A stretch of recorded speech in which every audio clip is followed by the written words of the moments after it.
मराठा भारत भूमि के वो योद्धा जो अपने कर्म और धर्म के लिए प्रसिद्ध हैं। सदाशिवराव भाऊ का जन्म 4 अगस्त 1730 को मराठा के प्रतिष्ठित ब्राह्मण परिवार में हुआ। वे मराठा साम्राज्य के दूसरे पेशवा बाजीराव प्रथम और भतीजे बालाजी विश्वनाथ के पुत्र थे। सदाशिवराव का पालन पोषण एक कुलीन परिवार में हुआ। उन्हें बचपन से ही मराठा साम्राज्य की सेवा में योगदान करने के प्रतिष्ठित किया गया। वे अपनी बहादुरी, साहस, नीति क्षमता के लिए प्रसिद्ध है। उनके पिता बालाजी बाजीराव मराठा साम्राज्य के तीसरे पेशवा थे। को शासन काल मराठा साम्राज्य के स्वर्णिम युग माना जाता है, जिसमें साम्राज्य का विस्तार हुआ। सदाशिवराव की मां गोपियाबाई थी।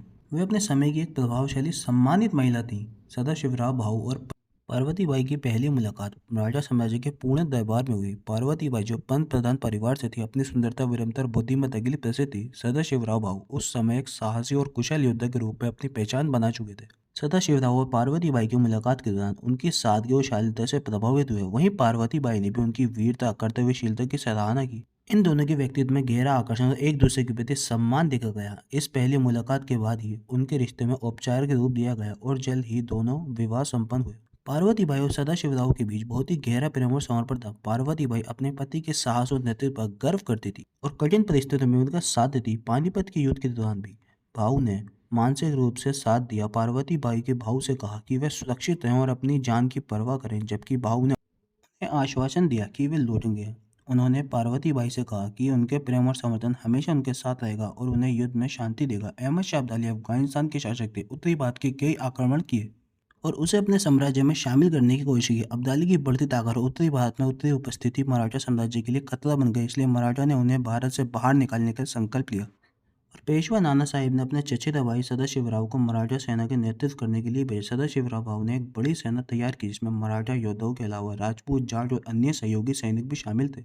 उनके पास लगभग 1 लाख सैनिक थे, जिसमें पैदल सेना, घुड़सवार, तोपखाने शामिल थे। उनके साथ कुशल तोपखाने प्रमुख भी थे, जिन्होंने मराठा सैनिकों को तोपखाने का संचालन किया। मराठा सेना के लिए एक बड़ी चुनौती थी कि वे उत्तरी भारत की भूमि और मौसम से परिचित नहीं थे।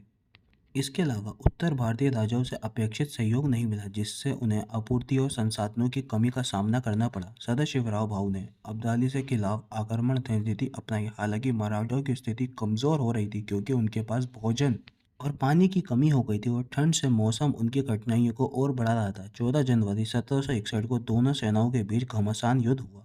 मराठा सेना ने अदम्य साहस का प्रदर्शन किया, लेकिन अब्दाली की सेना रणनीति में अधिक कुशल थी। जब मराठा सेना थकान और संसाधनों की कमी से जूझ रही थी, तो अब्दाली ने उन्हें चारों ओर से घेर लिया। सदाशिवराव भाऊ ने अंतिम क्षण तक युद्ध किया। उन्होंने अपनी अंतिम सांस तक वीरता से लड़ते हुए अपने प्राणों का बलिदान दिया। उनकी वीरता की मराठा सेना इस युद्ध में पराजित हुई। पानीपत की इस युद्ध में मराठा साम्राज्य के भारी क्षति हुई और मराठों के लिए एक बड़ा आघात था। इस युद्ध में 1000 सैनिक मारे गए। युद्ध की इस पराजय में मराठा साम्राज्य की क्षति को कमजोर कर दिया। सदाशिवराव भाऊ का बलिदान मराठा इतिहास में अमर है। उन्होंने पानीपत के युद्ध में वीरता से लड़ते हुए देश और मराठा साम्राज्य की रक्षा के लिए अपने जीवन बलिदान किया। पानीपत के युद्ध में भाऊ के बलिदान ने पार्वती को गहरे दुख में डाल दिया, लेकिन उनका प्रेम और समर्पण आज भी लोगों के दिलों में जीवित है। उनकी कथा आने वाली पीढ़ियों के लिए प्रेरणा है, जो हमें बताती है कि अपने धर्म, सम्मान और मातृभूमि की रक्षा के लिए संघर्ष करना चाहिए।